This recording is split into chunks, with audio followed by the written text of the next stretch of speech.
Hello, you should have a tab opened with 9-3 Study Guide and Intervention opened up. And our first example is graph y equals x minus 2.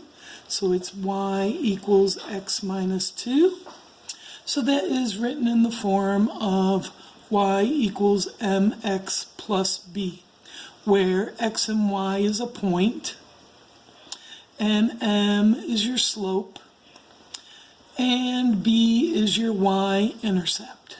Now, another definition of y-intercept is what y equals when x is 0. So we'll look at that in a minute as well.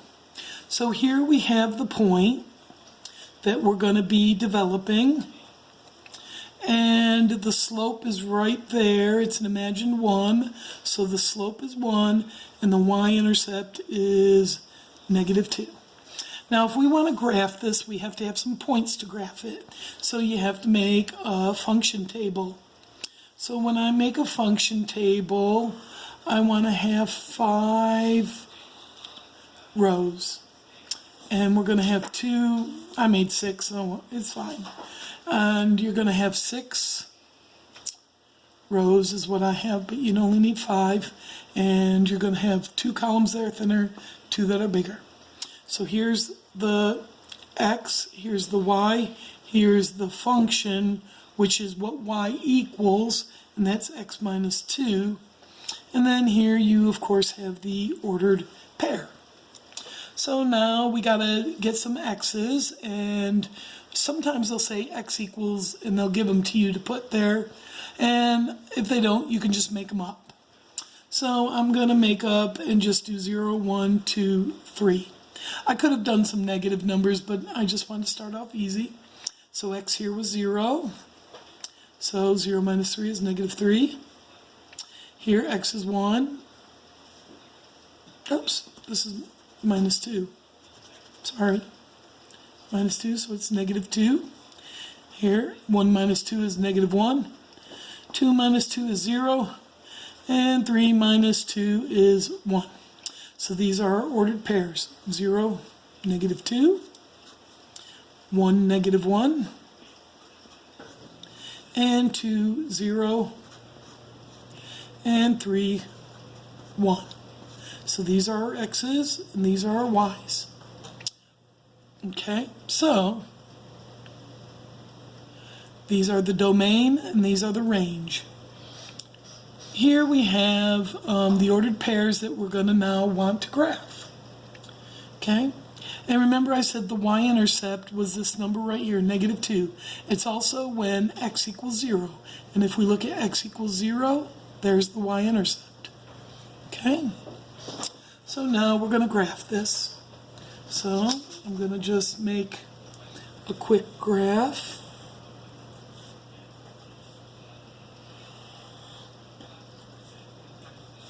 And we're going to say that x is 0 and y is -2.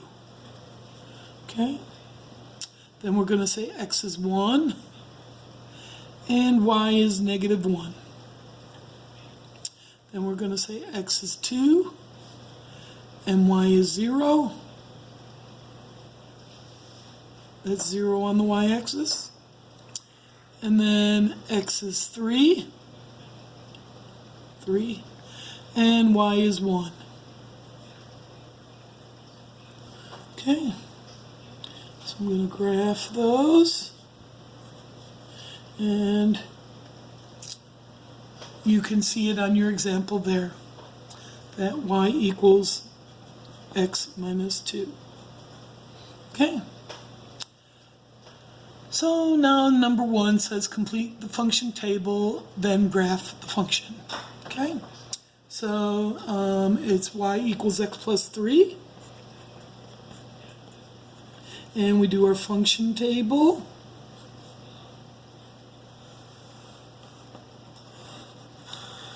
And we do 2 small columns and 2 big, x and y, and then the function is x plus 3.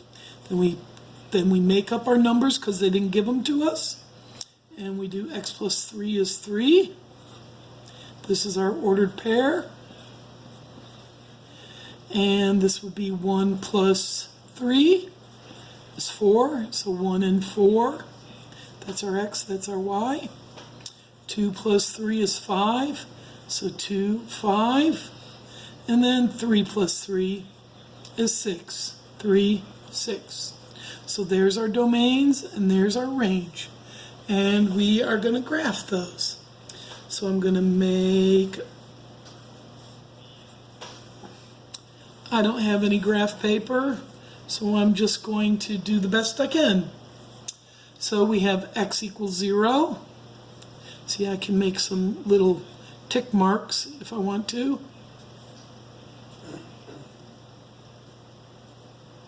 And I can make them here as well.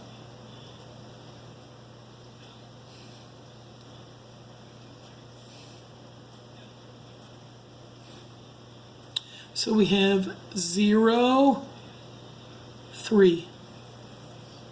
Then we have 1, 4. Then 2, 5. And 3, 6. And that is our line.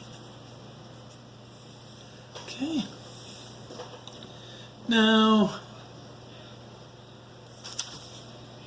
if you go on to if you look on to the next number, they don't give you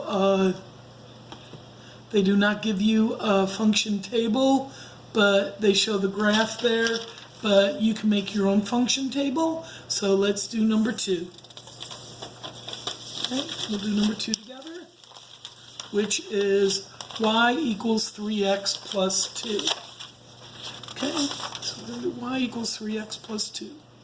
So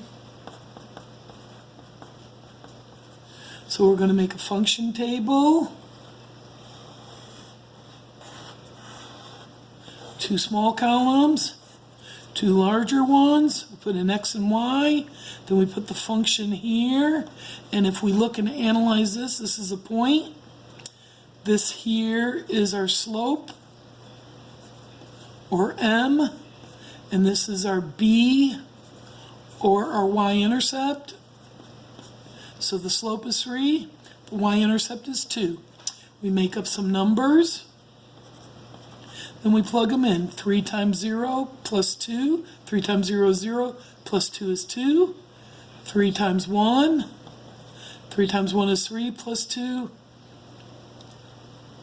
3 times 1 is 3, plus 2 is 5. Then we put in 2. 3 times 2 is 6, plus 2 is 8. And then 3 times 3 is 9, plus 2 is 11. So we have our ordered pairs. And as you can see, our slope was 3.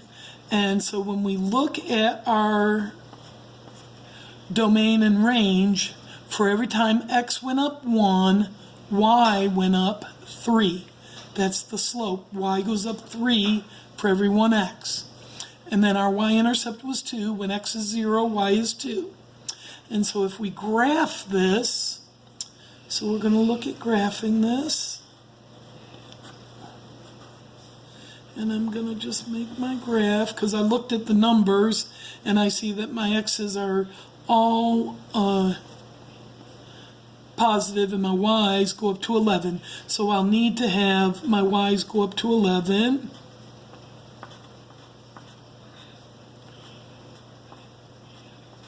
Okay, so 1, 2, 3, 4, 5, 10, 15.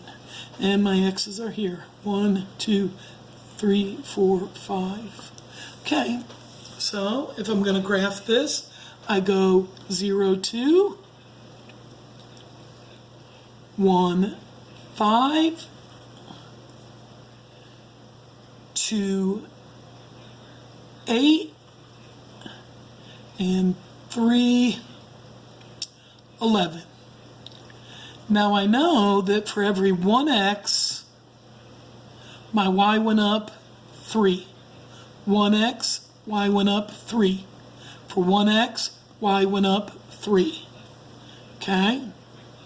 So that means the slope, which is the change in y over the change in x, every time x went up 1, my y went up 3. And that's where we got our slope of 3. And when x was 0, y was 2. That's where we get our y-intercept. So go ahead and do number 3 and 4 on your own. And I will be available if you have any questions through Google Classroom or email. Hope you have a lovely day.